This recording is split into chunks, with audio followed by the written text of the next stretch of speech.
तो आज की इस वीडियो में हम डिस्कस करेंगे ह्यूमन एक्सक्रीटरी सिस्टम के बारे में। आपको पता है मैमल्स जो होते हैं वो यूरियोटेलिक एनिमल्स होते हैं, मतलब यूरिया एक्सक्रीट करते हैं एज द वेस्ट प्रोडक्ट्स। सो चलो डिस्कस करते हैं ह्यूमन एक्सक्रीटरी सिस्टम के बारे में। तो यहाँ आप देख रहे हो, सो ये है ह्यूमन यूरिनरी सिस्टम और ये है लॉन्गिट्यूडनल सेक्शन किडनी का। ठीक है, सो किडनी जो होती है, ठीक है, दिस इज पेयर में होती है सबसे पहले किडनी। ठीक है, किडनी जो होती है वो इसेंशियल ऑर्गन है हमारी बॉडी का, जो कि क्रूशियल रोल प्ले करता है वेस्ट प्रोडक्ट्स और एक्सेस सब्सटेंसेस को फिल्टर करने में from the blood to form urine. ठीक है, और मेंटेन करती है किडनी बॉडी के ओवरऑल बैलेंस ऑफ फ्लूइड को, इलेक्ट्रोलाइट्स को, और रेगुलेट करती है ब्लड प्रेशर को। किडनी जो होती है वो हॉर्मोन्स को भी प्रोड्यूस करती है जो कि इन्फ्लुएंस करते हैं प्रोडक्शन को, आरबीसीज की प्रोडक्शन को, और हेल्प करती है कैल्शियम मेटाबॉलिज्म को कंट्रोल करने में। ह्यूमंस के अंदर जो एक्सक्रीटरी सिस्टम में एक पेयर ऑफ किडनी होती है, ठीक है, दिस वन। यूरेटर होते हैं पेयर में, ये वाले। ठीक है, यूरिनरी ब्लैडर होता है जहाँ पे यूरिन टेम्परेरी टाइम के लिए स्टोर रहता है, और यूरिथ्रा होता है जिसके थ्रू यूरिन जो है इन्वायरमेंट में एक्सक्रीट हो जाता है। सो किडनी जो होती है रेडिश ब्राउन कलर की होती है, बीन शेप्ड स्ट्रक्चर होता है, आपने राजमा देखा है, बस उसी शेप की होती है हमारी किडनी, जो कि प्रेजेंट होती है between the levels of last thoracic and third lumbar vertebra which is close to the dorsal inner wall of the abdominal cavity. Kidneys की जो लोकेशन होती है वो बैक ऑफ योर एब्डोमिन है located kidneys on either side of your spine. They are situated just below the rib cage with one on each side of your spine. जो right kidney होती है वो lower होती है, थोड़ी नीचे होती है लेफ्ट वन से। ठीक है, क्यों? Due to the position of liver. और किडनी के ऊपर यहाँ पे एड्रीनल ग्लैंड प्रेजेंट होता है। एड्रीनल ग्लैंड क्या करता है? रेगुलेट करता है मेटाबॉलिज्म को, बीपी को, और बॉडी रिस्पॉन्सेज टू स्ट्रेस, उसको रेगुलेट करता है। अब आप मुझे कमेंट्स में बताएं Which of the following hormone is called fight or flight hormone? एक अडल्ट ह्यूमन बॉडी में जो किडनी होती है, एडल्ट ह्यूमन बॉडी में जो किडनी होती है वो 10 to 12 सेंटीमीटर होती है लेंथ में, 5 to 7 सेंटीमीटर होती है विड्थ में, और 2 to 3 सेंटीमीटर होती है थिकनेस में। और किडनी का जो एवरेज वेट होता है दैट इज 120 to 170 ग्राम।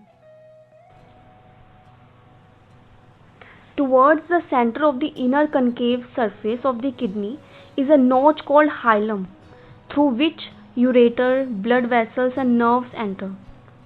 मतलब यहाँ से ये होता है हाइलम, ठीक है, दिस इज हाइलम, जहाँ से यूरेटर, ब्लड वेसल्स और नर्व्स एंटर करती है।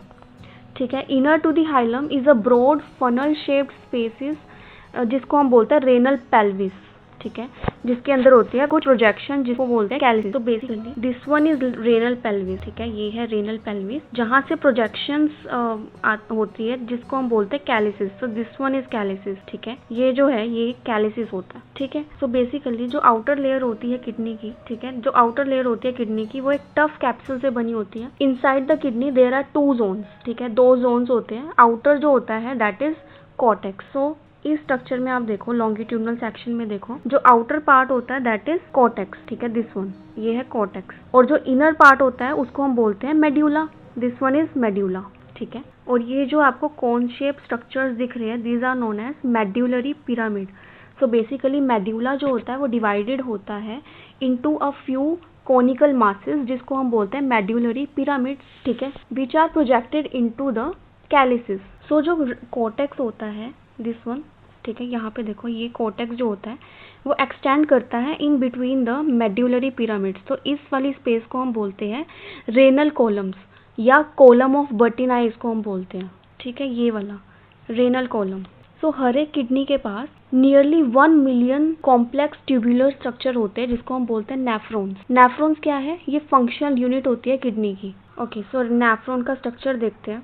यहाँ पे आ जाओ। यस, तो जो नेफ्रॉन होता है, ठीक है, जो नेफ्रॉन होता है उसके पास दो पार्ट्स होते हैं उसके अंदर। एक होता है ग्लोमेरुलस, एक होता है रेनल ट्यूब्यूल। ग्लोमेरुलस क्या होता है? ये वाला, ठीक है, दिस वन इज ग्लोमेरुलस। तो ग्लोमेरुलस एक टफ्ट होता है कैपिलरीज का, ठीक है। एक मैगी देखिए, मैगी अगर बाउल में रख दी जाए तो कुछ ऐसा ही स्ट्रक्चर आपको देखने को मिलेगा। तो glomerulus is a tuft of capillaries formed by the afferent arteriole, ठीक है। सो बेसिकली रेनल आर्टरी जो होती है वो ब्रांच करती है एफरेंट एट्रियोल में, जहाँ से ब्लड आता है टू ग्लोमेरुलस, ठीक है। तो ब्लड कहाँ से आ रहा है? एफरेंट एट्रियोल से, ये वाला, ठीक है, यहाँ से आता है ब्लड, और थ्रू इफरेंट एट्रियोल ब्लड जो है आगे, ठीक है। So blood from the glomerulus is carried away by an efferent arteriole. तो इसे हम याद कैसे रख सकते हैं? ए पहले आ रहा है एफरेंट एट्रियोल, ठीक है, और ई बाद में आता है। तो एफरेंट एट्रियोल से ब्लड आता है, थ्रू इफरेंट एट्रियोल ब्लड जो है ग्लोमेरुलस से दूर जा, ठीक है। तो अभी हमने डिस्कस कर लिया ग्लोमेरुलस के बारे में। अब हम डिस्कस करेंगे रेनल ट्यूब्यूल के बारे में। तो रेनल ट्यूब्यूल जो होती है वो that begins from a double shaped cup like structure. देख रहे हो आप? ये वाला, दिस वन, ठीक है, ये डबल शेप दिख रहा है आपको, कप लाइक स्ट्रक्चर, ठीक है। Let me change the colour. ये दिस वन, ठीक है, double shape cup like structure, इसको हम बोलते हैं बोमेन्स कैप्सूल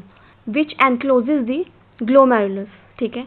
ग्लोमेरुलस और बोमेन्स कैप्सूल, ठीक है, इसको हम क्या बोलते हैं? मैलफिजियन बॉडी या फिर renal corpuscle. Glomerulus along with Bowman's capsule, इसको हम बोलते हैं मैलफिजियन बॉडी या फिर रेनल कॉर्पस्यूल। जो ट्यूब्यूल है वो कंटिन्यू करती है further to form a highly coiled network, जिसको हम बोलते हैं पीसीटी, ठीक है, that is PCT, proximal convoluted tubule. फिर आता है हेयरपिन शेप्ड हैंडलेस लूप, ठीक है, ये आपको दिख रहा है hairpin. Let me change the colour. Yes, this one, ठीक है। हेयरपिन ऐसी सी नहीं होती, तो इस शेप का होता है आपका हैंडलेस लूप, ठीक है। It is the next part of the tubule which has a descending and N ascending limb, ठीक है। जो नीचे की तरफ जा रही है ये होती है डिसेंडिंग लिम्ब, ठीक है। जो ऊपर की तरफ जा रही है ये होती है असेंडिंग लिम्ब, ठीक है। This one is ascending limb. फिर एक दूसरा हाईली कॉइल्ड ट्यूब्यूलर रीजन आता है जिसको हम बोलते हैं डीसीटी, ठीक है। यस, दिस वन, ये है डीसीटी, जिसको बोलते हैं डिस्टल कॉन्वोल्यूटेड ट्यूब्यूल। अब जो डीसीटी होता है ये एक स्ट्रेट कलेक्टिंग डक्ट, ठीक है, स्ट्रेट ट्यूब में ओपन होता है। This one is straight tube, जिसको हम बोलते हैं कलेक्टिंग डक्ट, ठीक है, कलेक्टिंग ट्यूब्यूल आप बोल सकते हो। Many of which converge and open into the renal pelvis through medullary pyramid. तो जो मैलफिजियन कॉर्पस्यूल होता है, मतलब ग्लोमेरुलस और बोमेन्स कैप्सूल को हमने क्या बोला था? मैलफिजियन ट्यूब्यूल। तो मैलफ्यूजन कॉर्पस्यूल, पीसीटी और डीसीटी, ठीक है, देखो, glomerulus, Bowman's capsule, PCT and DCT, ये सब कौन से रीजन में आते हैं? किडनी के। ये सब कॉर्टिकल रीजन में आते हैं किडनी के। और जो लूप ऑफ हैनली है, यस, दिस वन, ये जो लूप ऑफ हैनली है ये आता है मेड्यूला रीजन में, किडनी के अंदर। तो अब हम दो तरह के नेफ्रॉन्स के बारे में पढ़े हैं। कॉर्टिकल नेफ्रॉन्स होते हैं और जक्स्टा मेड्यूलरी नेफ्रॉन्स होते हैं। जो कॉर्टिकल नेफ्रॉन्स होते हैं, मेजॉरिटी ऑफ नेफ्रॉन्स के अंदर जो लूप ऑफ हैनली होती है वो शॉर्ट होती है और एक्सटेंड करती है only very little into the medulla, उनको हम बोलते हैं कॉर्टिकल नेफ्रॉन, ठीक है। और ऐसे नेफ्रॉन जिसके अंदर लूप ऑफ हैनली होती है वो बहुत लॉन्ग होती है और run deep into the medulla, और इस नेफ्रॉन्स को हम बोलते हैं जक्स्टा मेड्यूलरी नेफ्रॉन। तो लूप ऑफ हैनली जिसके अंदर शॉर्ट है उसको हम बोलते हैं कॉर्टिकल नेफ्रॉन, और जिसके अंदर लॉन्ग लूप ऑफ हैनली है उसको बोलते हैं जक्स्टा मेड्यूलरी नेफ्रॉन। ओके, तो जो यहाँ पे देखो, जो इफरेंट एट्रियोल है ना, इफरेंट एट्रियोल, यहाँ से जो ग्लोमेरुलस से जितनी भी फाइन कैपिलरीज का नेटवर्क यहाँ से अटेंड हो रहा है, ठीक है, अराउंड द रेनल ट्यूब्यूल, उसको हम बोलते हैं पेरीट्यूबुलर कैपिलरीज। माइन्यूट वेसल्स जो होती है नेटवर्क की वो रन करती है parallel to the Henle's loop, ये वाली देखो, दिस वन, ठीक है। ये जो माइन्यूट कैपिलरीज है ना, माइन्यूट वेसल्स है जो कैपिलरीज की, runs parallel to the Henle's loop forming a U shaped structure, ठीक है। ये क्या फॉर्म करती है? ये भी यू शेप्ड स्ट्रक्चर फॉर्म करती है और इसको हम बोलते हैं वासा रेक्टा, ठीक है। क्या बोलते हैं इसे हम? वासा रेक्टा। वासा रेक्टा जो होती है वो एब्सेंट होते हैं किसके अंदर? कॉर्टिकल नेफ्रॉन्स के अंदर। क्यों? क्योंकि उसके अंदर जो लूप ऑफ हैनली होती है वो शॉर्ट होती है। Like share subscribe.